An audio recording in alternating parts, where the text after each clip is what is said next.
Your body's a home, isn't it? It houses your soul.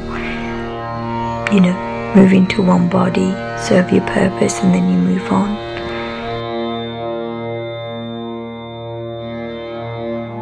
The title itself is Apna Ghar, our home, my home.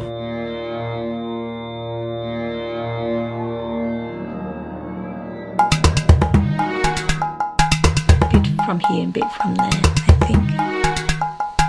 Home is a home. Apna Ghar started when we got together a group of South Asian women, trained them over 2 days on oral history techniques and recording techniques, and sent them out to interview women from their friends and family. Home is a home. There's a sort of privilege, I think, actually, when people give you their stories. There's a kind of level of responsibility that comes to actually using that material and creating something that you feel is a sensitive response to the people who gave you the stories. Home is a home. Some of them said the most beautiful thing. It made you realise the power of people and that they can go through tremendous amounts. Home is a home. Key to us for the project from very early on was that we wanted an interesting building that would be something we would have to work with. We also knew we wanted something that somehow that reflected the Black Country, and it reflected the women's experience of when they first arrived in the Black Country. It's got the brick of the Black Country. It's a significant feature of the Black Country. And you think, yeah, no, that sits there, that will work.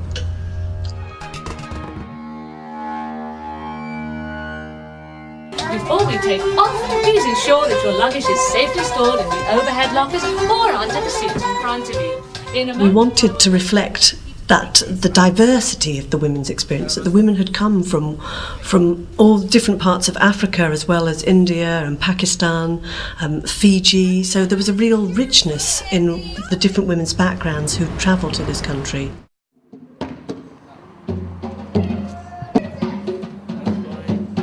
We'd talk to the children about the women's experience and how a lot of them talked about childhood and games, both in this country or their country of origin.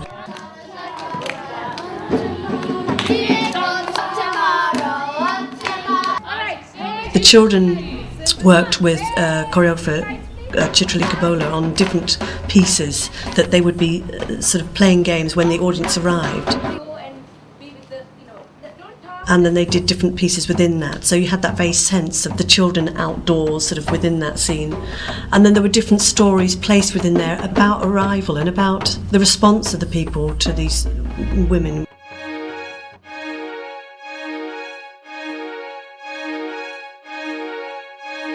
It was improvised initially and then devised through to the final performance. And we did that process over 2.5 weeks. I mean, that was an amazingly quick turnaround for something like that.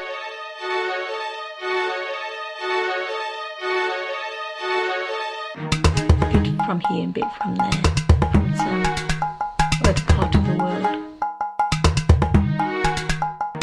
Bit from here and bit from there. Each room had that sense.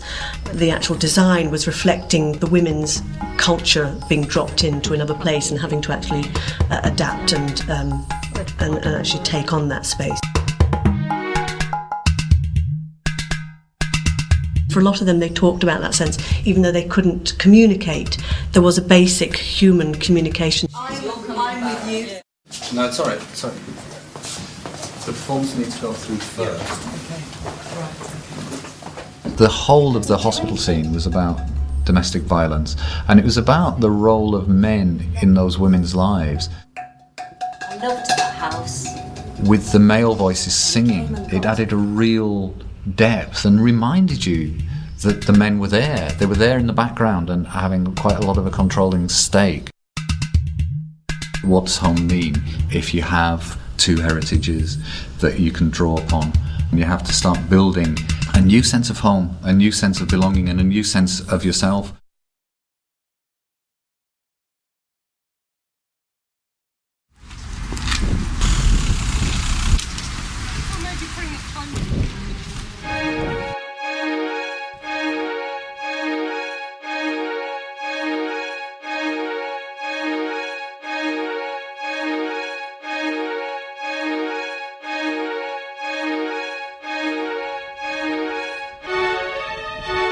We knew from quite early on that we would promenade the performance. They would themselves have a journey. Bit from here and bit from there, from some other part of the world. Bit from here and bit from there, I think. Home is a home. Bit from here and bit from there, from some other part of the world. Bit from here and bit from there, I think. Most of the women who arrived in this country arrived either to join their family, their parents, or to get married. That they didn't really make an active choice about that emigration. They were told where to go, and that became a key element of what we were doing, really.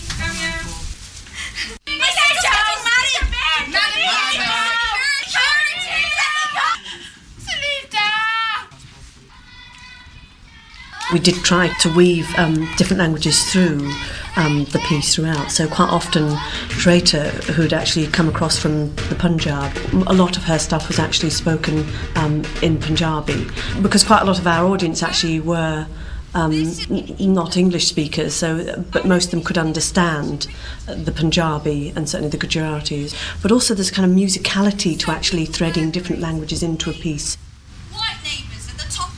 One of the highlights of the show, as far as I was concerned, which were the 8 Punjabi ladies who were a yoga group in Smethwick, who said they would come along and sing a couple of the kind of traditional songs.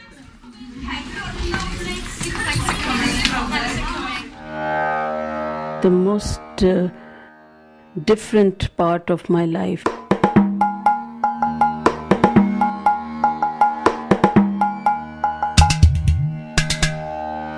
Duality, you're in the field, right? You're duality, green. Duality, you're in the fields, you're duality, green.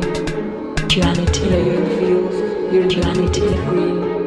A different time in my life, I suppose. I've just accepted my surroundings. I'm going to turn around and go down to the other side of the audience.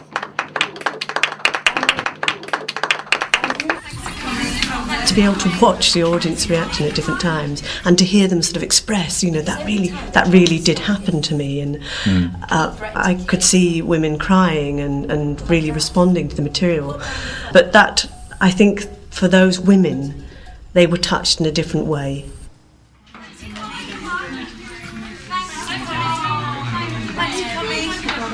We ended with a story from one of the women about a personal journey she went on, and where she finally felt the two parts of her personality come together, her Indian side and her British side.